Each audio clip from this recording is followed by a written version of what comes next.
Tolong take note benda ni. Memang seram, geng. Bulan puasa ni muscle kita boleh loss.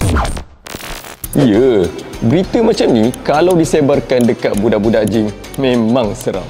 Tapi kalau kau geng plastik hitam, geng yak ye, tak payah cacah lah nak seram. Dia macam ni, betul ke muscle kita loss? Sebab soalan ni sumpah ramai gila tanya. Yelah, mana taknya, dah grow kau-kau kan?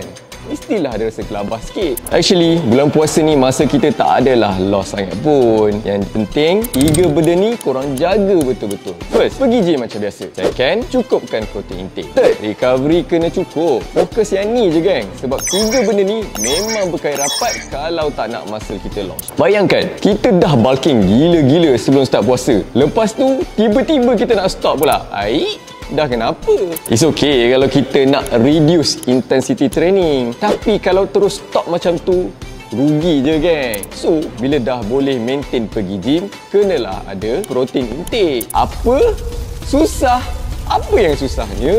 Tak susah pun protein ni. Korang boleh dapat dari real food ataupun support daripada suplemen. Untuk abang-abang gym yang tengah bulk tu, pakai je lah hot mass. Kat sini pun terang-terang dah boleh dapat 1300 kalori dengan 60 gram protein. Siap dengan 3 basic suplemen, which is creatine, BCAA, glutamine. Sesuai sangat untuk secure muscle gains yang korang dah build sebelum ni. So cerita dia, kalau rutin kita still on point pada bulan puasa dengan cara yang saya dah cerita tadi tu, tak perlu risaulah pasal muscle loss unless korang memang dah tak nak main gym langsung.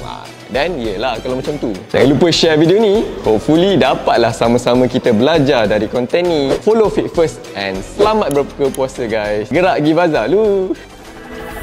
Fit First untuk Malaysia.